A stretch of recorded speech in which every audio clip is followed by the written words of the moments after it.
Ibu, bapak, saudari, saudara, rekan-rekan muda, dan adik sekalian dimanapun kalian berada, bertemu kembali dengan saya, Romo Tino SSCC, di dalam catatan pesiarah. Dalam lembaran kehidupan, patut untuk kita sadari bahwa Allah kita adalah pengasih. Allah kita tidak pernah menghakimi. Allah kita selalu peduli. Dan kita yang mengaku sebagai anak-anaknya, hendaknya kita mengasihi atas dasar kasih Allah yang lebih dulu mengasihi kita, dan bukan atas dasar nafsu yang terkadang membuat kita justru terluka karena salah memahami arti cinta kasih itu sendiri. Sebelum kita mendengarkan permenungan dari catatan pesiarah, marilah kita membuat tanda kemenangan Kristus. Dalam nama Bapa dan Putera dan Roh Kudus. Amin. Allah Bapa Maha Pengasih, Engkau mendampingi setiap keluarga dengan kasih dan damai-Mu. Lindungilah setiap keluarga kami dalam suka duka hidup berkeluarga, berkomunitas, bermasyarakat. Ajarilah kami untuk tidak hanya berkata-kata tentang kasih, tetapi juga dengan ketulusan dan niat yang penuh senantiasa menghidupi perintah-Mu yang utama di dalam lembaran kehidupan kami. Demi Kristus pengantara kami. Amin. Ibu, bapak, saudari, saudara, rekan-rekan muda, dan adik-adik sekalian yang terkasih di dalam Yesus Kristus, Allah kita itu Allah Maha Pengasih. Allah meminta kita mengasihi sesama kita. Karena apa? Karena Allah lebih dahulu mengasihi kita. Dan kita semua dipanggil untuk mengasihi. Tetapi seringkali nafsu mengatasi diri kita, sehingga kita mencintai sesama karena kita ingin mendapatkan suatu kepuasan.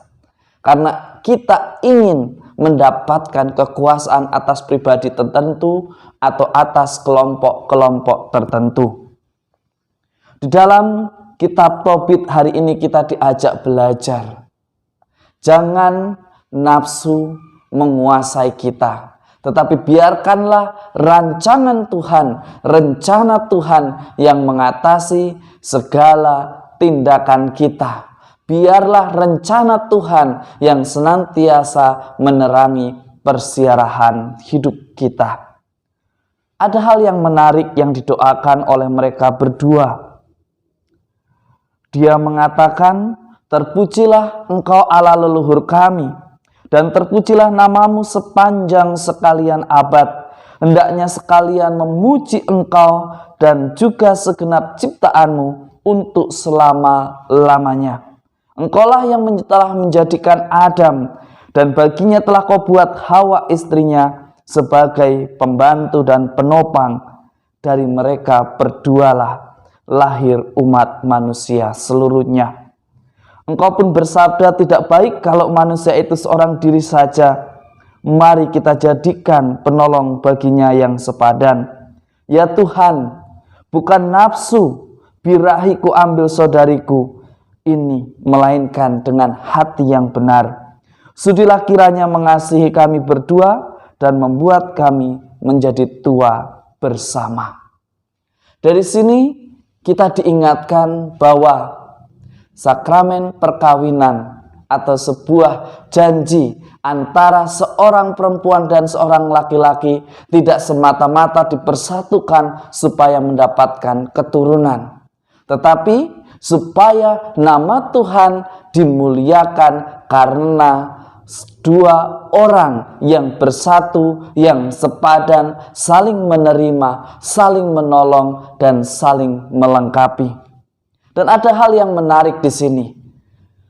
Mereka meminta agar nafsu tidak menjadi pembimbing mereka, tetapi Roh Tuhan, Roh Kudus mendampingi dan membimbing mereka.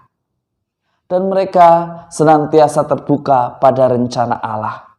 Dan sungguh luar biasa Di dalam hidupnya mereka terbebas dari ancaman mati, sebagaimana sebelumnya mereka saat membangun keluarga senantiasa diambil pasangannya sampai 7 kali.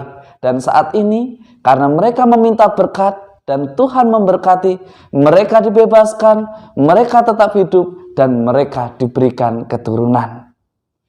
Sekali lagi, tidak semata-mata memaksa Tuhan agar segera memberi keturunan, tetapi justru mereka membiarkan cinta yang agape merajai dan meratui hati mereka dan menjadikan terang Roh Kudus yang membimbing dalam persiaran hidup mereka.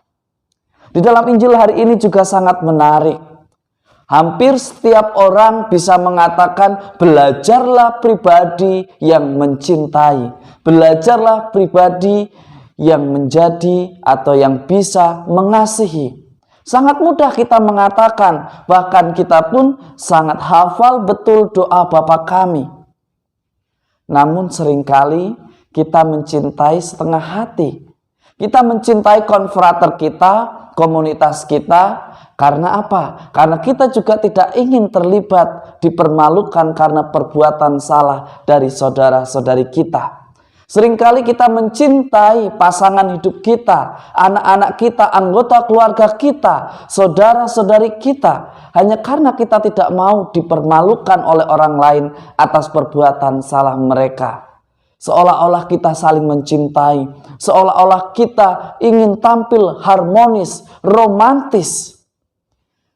Saudari-saudaraku, rekan-rekan muda dan adik-adik sekalian yang terkasih, hukum yang terutama dan utama ini bukan hanya untuk dihafalkan, bukan hanya untuk dilaksanakan karena sebuah kewajiban sebagai seorang murid. Benar di sini dikatakan, kasihilah Tuhan Allahmu dengan segenap hati, dengan segenap jiwa, dengan segenap akal budi, dan dengan segenap kekuatanmu. Ini perintah yang utama. Kita mesti melaksanakannya dengan sekuat-kuatnya, tidak setengah-setengah. Tidak kita tampil mencintai seolah-olah mencintai pasangan kita, komunitas kita, ketika di hadapan orang banyak. Tetapi ketika pasangan hidup kita, ketika anggota atau rekan komunitas kita atau masyarakat di dalam desa kita jatuh, lalu kita ikut mengadili, seolah-olah tidak pernah orang ini berbuat baik di dalam persiaran hidup kita, di dalam lembaran kehidupan kita. Seringkali noda hitam kita jadikan alasan untuk membenci, menghakimi, bahkan kita menjadi orang yang lebih kejam daripada Allah kita yang adalah kasih. Ingatlah, di sana jelas dikatakan, kasihilah Tuhan Allahmu dengan segenap hati, segenap jiwa, segenap akal budi, dengan segenap kekuatan. Artinya ada totalitas mencintai di sana, bukan hanya sekedar cinta yang beretorika atau dalam rangkaian sebuah kata, tetapi di dalam tindakan nyata, bukti bahwa kita adalah murid Kristus dan mampu mencintai dengan tulus ikhlas ketika orang-orang yang kita cintai berbuat salah dan mungkin melukai kita, tetapi kita tetap mencintai dengan cinta yang sama. Sebuah kritik, sebuah tantangan atau challenge bagi kita sebagai orang beriman untuk benar-benar menghidupi doa Bapa kami. Doa Bapa kami bukan hanya sekedar untuk dihafal. Hukum yang utama bukan hanya sekedar untuk diingat, tetapi untuk dihidupi dengan segenap jiwa, segenap kekuatan, segenap akal budi, dan niat yang tulus serta total. Beranikah kita sebagai orang beriman tidak hidup hanya karena sebuah kewajiban, hanya karena sebuah ingin dipandang, hanya karena sebuah kekuasaan. Tidak, beranilah kita untuk mencintai meski harus terluka. Ketika kita dimampukan seperti itu, kita benar-benar mampu menghayati dan menghadirkan Allah yang adalah kasih. Inilah cara yang terbaik bahwa kita mengasihi iman kita dengan tetap mencintai sesama kita meskipun harus terluka. Karena di dalam kejujuran, di dalam keikhlasan dan cinta yang tulus, kita menemukan sukacita. Semoga berkat Tuhan senantiasa melindungi dan memberkati kita dalam nama Bapa dan Putera dan Roh Kudus. Amin. Ibu, bapak, saudari, saudara, rekan-rekan muda dan adik-adik sekalian yang terkasih. Orang yang paling bisa melukai kita adalah orang yang kita cintai. Orang yang paling dekat dengan kita atau orang yang menjadi bagian dalam keluarga kita. Tetapi ketika mereka jatuh, mereka bersalah, apakah kita harus tetap menghakimi, mengadili? Apa bedanya kita dengan mereka yang tidak mengenal Allah? Kalau kita justru lebih kejam. Mengasihi bukan berarti membenarkan apa yang salah. Mencintai itu mendukung, menunjukkan kesalahannya, dan membantu anggota keluarga kita, pasangan hidup kita, anggota komunitas kita bertobat dan menemukan rahmat penyelamatan yang berasal dari Allah. Selamat beraktivitas, Tuhan memberkati. Amin.